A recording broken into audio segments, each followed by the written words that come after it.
ಹೊರಮಾವಿನಲ್ಲಿ ಅನಧಿಕೃತ ಮನೆಗಳ ನಿರ್ಮಾಣದ ವಿಚಾರಕ್ಕೆ ಸಂಬಂಧಪಟ್ಟಂತೆ ನಿಮ್ಮ ರಿಪಬ್ಲಿಕ್ ಕನ್ನಡ ಡೇರಿಂಗ್ ರಿಪೋರ್ಟಿಂಗ್ ಮಾಡ್ತಾ ಇದ್ದಂತೆ ಜಿಬಿಎ ಅಧಿಕಾರಿಗಳು ಫೈನಲಿ ಎಚ್ಚೆತ್ತುಕೊಂಡಿದ್ದಾರೆ.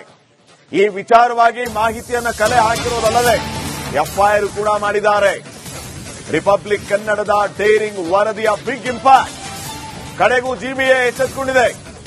ಹೊರಮಾವಿನಲ್ಲಿ ಅನಧಿಕೃತ ಮನೆಗಳ ನಿರ್ಮಾಣದ ವಿಚಾರಕ್ಕೆ ಸಂಬಂಧಪಟ್ಟಂತೆ 17ನೇ ತಾರೀಕು ಇಂಚಿಂಚು ಜಾಲಾಡಿದ್ದು ನಿಮ್ಮ ರಿಪಬ್ಲಿಕ್ ಕನ್ನಡ. ರಿಪಬ್ಲಿಕ್ ಕನ್ನಡದ ವರದಿಯ ಬೆನ್ನಲ್ಲೇ ಜಿಬಿಎ ಎಚ್ಚೆತ್ತುಕೊಂಡಿದೆ. ಕೂಡಲೇ ಹೆಣ್ಣೂರು ಠಾಣೆಯಲ್ಲಿ ಎಫ್ಐಆರ್ ಕೂಡ ದಾಖಲು ಮಾಡಿರೋದು. ಮಧೇವಪುರ ಏಡಬಲಿ ಅರ್ಪಿತಾ ನೀಡಿದ ದೂರಿನ ಅಡಿಯಲ್ಲಿ ಎಫ್ಐಆರ್ ಆಗಿದೆ. ರಿಪಬ್ಲಿಕ್ ಕನ್ನಡದ ವರದಿಯ ಬೆನ್ನಲ್ಲೇ ಜಿಬಿಎ ಎಚ್ಚೆತ್ತುಕೊಂಡಿದೆ. ಬೆಂಗಳೂರಿನ ಹೊರಮಾವಿನ ಅನಧಿಕೃತ ಮನೆಗಳ ವಿಚಾರವಾಗಿ ವರದಿಯನ್ನ ಮಾಡಿದ ಬೆನ್ನಲ್ಲೇ ಈಗ ರಿಪಬ್ಲಿಕ್ ಕನ್ನಡದ ವರದಿ ಬಿಗ್ ಇಂಪ್ಯಾಕ್ಟ್.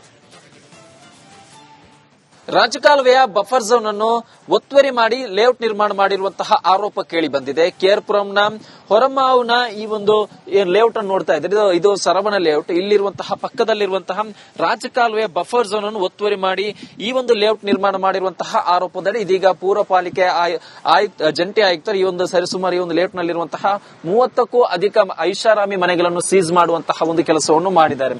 ಇಲ್ಲಿ ಪ್ರಮುಖವಾಗಿ ಈ ಹಿಂದೆ ಯಾವಾಗ ಈ ಒಂದು ಲೇಔಟ್ ನಿರ್ಮಾಣ ಆಯಿತು ಆ ಒಂದು ಲೇಔಟ್ ನಿರ್ಮಾಣ ಮಾಡುವಂತಹ ಸಂದರ್ಭದಲ್ಲಿ ಒಂದು ಕಡೆ ರಾಜಕಾಲುವೆ ಬಫರ್ ಝೋನ್ ಒತ್ತುವರಿ ಮಾಡಲಾಗಿರುವಂತಹ ಆರೋಪ ಇದೆ.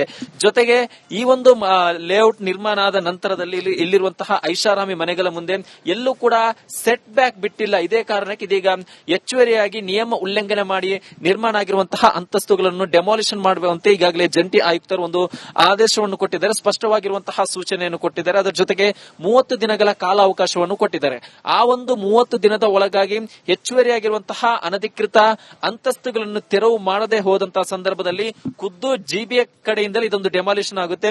ಅದಕ್ಕೆ ತಗುಲುವಂತಹ ವೆಚ್ಚವನ್ನು ಇಲ್ಲಿರುವಂತಹ ಈ ಒಂದು ಲೇಔಟ್ ನ ಸೃಷ್ಟಿಕರ್ತರು ಅಥವಾ ನಿರ್ಮಾಣ ಯಾರು ಮಾಡಿದಾರೋ ಅವರೇ ಕೊಡಬೇಕು ಅನ್ನೋ ಸ್ಪಷ್ಟವಾಗಿರುವಂತಹ ಸೂಚನೆಯನ್ನು ಈಗಾಗಲೇ ಪೂರ್ವಪಾಲಿಕೆ ಜಂಟಿ ಆಯುಕ್ತರಾಗಿರುವಂತಹ ಸುಧಾ ಅವರು ನೀಡಿರುವಂತದ್ದು.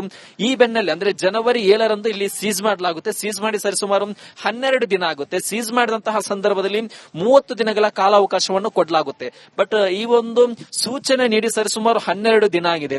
ಇಂತಹ ಸಂದರ್ಭದಲ್ಲಿ ಕೆಲವೊಂದಿಷ್ಟು ಮನೆಗಳನ್ನು ಯಾವುದೇ ರೀತಿಯ ಅನುಮತಿ ಇಲ್ಲದೆ ಅಂದ್ರೆ ಸೀಸ್ ಮಾಡಿದಂತಹ ಸಂದರ್ಭದಲ್ಲಿ ಯಾರು ಸೀಸ್ ಮಾಡಿರ್ತಾರೋ ಅಂತವರ ಅನುಮತಿ ಪಡೆದೇ ಮತ್ತೆ ಅದನ್ನು ಸೀಸ್ ಆಗಿರುವಂತಹ ಮನೆಗೆ ಎಂಟ್ರಿ ಕೊಡಬೇಕಾಗುತ್ತೆ. ಬಟ್ ಇಲ್ಲಿರುವಂತಹ ಬಹುತೇಕರು ಕೆಲವರು ಸೀಸ್ ಆಗಿರುವಂತಹ ಮನೆಗಳನ್ನು ಯಾವುದೇ ರೀತಿ ಅನುಮತಿ ಇಲ್ಲದೆ ಎಂಟ್ರಿ ಮಾಡಿರುವಂತಹ ಆರೋಪದಡಿ ಇದೀಗ ಹೆಣ್ಣೂರು ಠಾಣೆಯಲ್ಲಿ ದೂರು ಕೊಡಲು ಕೂಡ ಇಲ್ಲಿರುವಂತಹ ಮಹದೇವಪುರ ಎಡಬಲಿ ಮುಂದಾಗಿರುವಂತದ್ದು.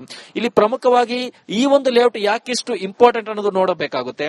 ಈ ಹೊರಮಾವು ಆಗಿರ್ಬೋದು, ಸಾಯಿ ಲೇಔಟ್ ಆಗಿರ್ಬೋದು ಅಥವಾ ಪಕ್ಕದಲ್ಲಿರುವಂತಹ ಬಾಬುಸಾಪಾಲಿ ಆಗಿರ್ಬೋದು, ಸಣ್ಣ ಪುಟ್ಟ ಮಳೆ ಬಂದರೂ ಕೂಡ ಇಲ್ಲಿ ದೊಡ್ಡ ಮಟ್ಟದಲ್ಲಿ ಜಲಾವೃತ ಆಗುತ್ತೆ. ಈ ಹಿಂದೆ ಸಾಯಿ ಲೇಔಟ್ ಸರಿಸುಮಾರು 1 ವಾರಗಳ ಕಾಲ ಜಲಾವೃತ ಆಗಿತ್ತು.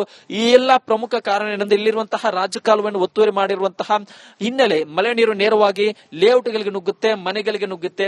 ಇಂತಹ ಜಾಗದಲ್ಲಿ ಇದೀಗ ಮತ್ತೊಂದು ರಾಜಕಾಲುವೆ ಬಫರ್ ಝೋನ್ ಅನ್ನು ಒತ್ತುವರಿ ಮಾಡಿರುವಂತಹ ಆರೋಪ ಇರುವಂತದ್ದು. ಸದ್ಯಕ್ಕೆ 30 ದಿನದ ಕಾಲಾವಕಾಶ ಕೊಡಲಾಗಿದೆ. 30 ದಿನ ಅಂದ್ರೆ ಕಾಲಾವಕಾಶ ಕೊಟ್ಟು ಸರಿಸುಮಾರು 12 ದಿನ ಆಗಿದೆ. ಇನ್ನು 18 ದಿನಗಳು ಬಾಕಿ ಇದೆ. ಇಲ್ಲಿರುವಂತಹ ಜನರು ಇದೀಗ ಸಮಸ್ಯೆಗೆ ಸಿಲುಕಿದ್ದಾರೆ. ಖರೀದಿದಾರರು ಇದೀಗ ಜಿಬಿಎ ಅಧಿಕಾರಿಗಳು ಸೀಲ್ ಮಾಡಿದ್ದರಿಂದ ಇದೀಗ ಖರೀದಿದಾರರು ಕೂಡ ಸಂಕಷ್ಟಕ್ಕೆ ಸಿಲುಕಿದ್ದಾರೆ. ಕ್ಯಾಮರಾ ಪರ್ಸನ್ ಶಿವ ಜೊತೆ ಸತ್ತಾರ್, ರಿಪಬ್ಲಿಕ್ ಕನ್ನಡ, ಬೆಂಗಳೂರು. ಹೊರಮಾವಿನಲ್ಲಿ ಅನಧಿಕೃತ ಮನೆಗಳ ನಿರ್ಮಾಣದ ವಿಚಾರಕ್ಕೆ ಸಂಬಂಧಪಟ್ಟಂತೆ ನಿಮ್ಮ ರಿಪಬ್ಲಿಕ್ ಕನ್ನಡ ಡೇರಿಂಗ್ ರಿಪೋರ್ಟಿಂಗ್ ಮಾಡ್ತಾ ಇದ್ದಂತೆ ಜಿಬಿಎ ಅಧಿಕಾರಿಗಳು ಫೈನಲಿ ಎಚ್ಚೆತ್ತುಕೊಂಡಿದ್ದಾರೆ. ಈ ವಿಚಾರವಾಗಿ ಮಾಹಿತಿಯನ್ನು ಕಲೆ ಹಾಕಿರೋದಲ್ಲದೆ ಎಫ್ಐಆರ್ ಕೂಡ ಮಾಡಿದ್ದಾರೆ. ರಿಪಬ್ಲಿಕ್ ಕನ್ನಡದ ಡೇರಿಂಗ್ ವರದಿಯ ಬಿಗ್ ಇಂಪ್ಯಾಕ್ಟ್. ಕಡೆಗೂ ಜಿಬಿಎ ಎಚ್ಚೆತ್ತುಕೊಂಡಿದೆ. ಹೊರಮಾವಿನಲ್ಲಿ ಅನಧಿಕೃತ ಮನೆಗಳ ನಿರ್ಮಾಣದ ವಿಚಾರಕ್ಕೆ ಸಂಬಂಧಪಟ್ಟಂತೆ 17ನೇ ತಾರೀಕು ಇಂಚಿಂಚು ಜಾಲಾಡಿದ್ದು ನಿಮ್ಮ ರಿಪಬ್ಲಿಕ್ ಕನ್ನಡ. ರಿಪಬ್ಲಿಕ್ ಕನ್ನಡದ ವರದಿಯ ಬೆನ್ನಲ್ಲೇ ಜಿಬಿಎ ಎಚ್ಚೆತ್ತುಕೊಂಡಿದೆ. ಕೂಡಲೇ ಹೆಣ್ಣೂರು ಠಾಣೆಯಲ್ಲಿ ಎಫ್ಐಆರ್ ಕೂಡ ದಾಖಲು ಮಾಡಿರೋದು. ಮಧೇವಪುರ ಏಡಬಲಿ ಅರ್ಪಿತಾ ನೀಡಿದ ದೂರಿನ ಅಡಿಯಲ್ಲಿ ಎಫ್ಐಆರ್ ಆಗಿದೆ. ರಿಪಬ್ಲಿಕ್ ಕನ್ನಡದ ವರದಿಯ ಬೆನ್ನಲ್ಲೇ ಜಿಬಿಎ ಎಚ್ಚೆತ್ತುಕೊಂಡಿದೆ.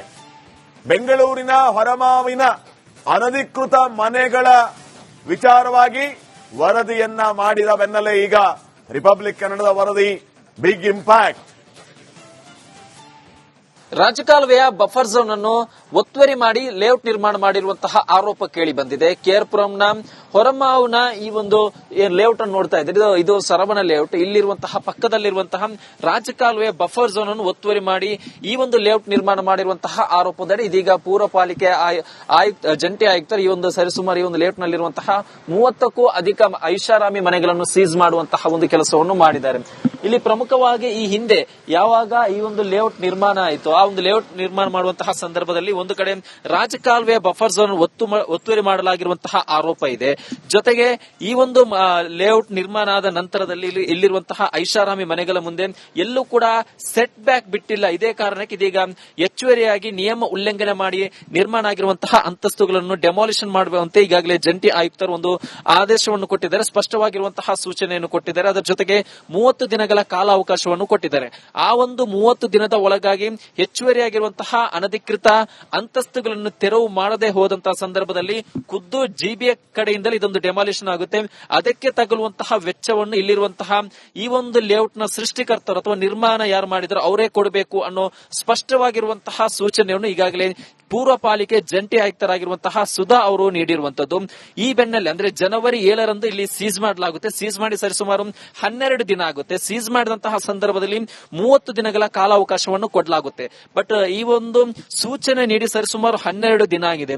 ಇಂತಹ ಸಂದರ್ಭದಲ್ಲಿ ಕೆಲವೊಂದಿಷ್ಟು ಮನೆಗಳನ್ನು ಯಾವುದೇ ರೀತಿಯ ಅನುಮತಿ ಇಲ್ಲದೆ ಅಂದ್ರೆ ಸೀಸ್ ಮಾಡಿದಂತಹ ಸಂದರ್ಭದಲ್ಲಿ ಯಾರು ಸೀಸ್ ಮಾಡಿರ್ತಾರೋ ಅಂತವರ ಅನುಮತಿ ಪಡೆದೇ ಮತ್ತೆ ಅದನ್ನು ಸೀಸ್ ಆಗಿರುವಂತಹ ಮನೆಗೆ ಎಂಟ್ರಿ ಕೊಡಬೇಕಾಗುತ್ತೆ. ಬಟ್ ಇಲ್ಲಿರುವಂತಹ ಬಹುತೇಕರು ಕೆಲವರು ಸೀಸ್ ಆಗಿರುವಂತಹ ಮನೆಗಳನ್ನು ಯಾವುದೇ ರೀತಿ ಅನುಮತಿ ಇಲ್ಲದೆ ಎಂಟ್ರಿ ಮಾಡಿರುವಂತಹ ಆರೋಪದಡಿ ಇದೀಗ ಎಣ್ಣೂರು ಠಾಣೆಯಲ್ಲಿ ದೂರು ಕೊಡಲು ಕೂಡ ಇಲ್ಲಿರುವಂತಹ ಮಹದೇವಪುರ ಎಡಬ್ಲ್ಯೂ ಮುಂದಾಗಿರುವಂತದ್ದು.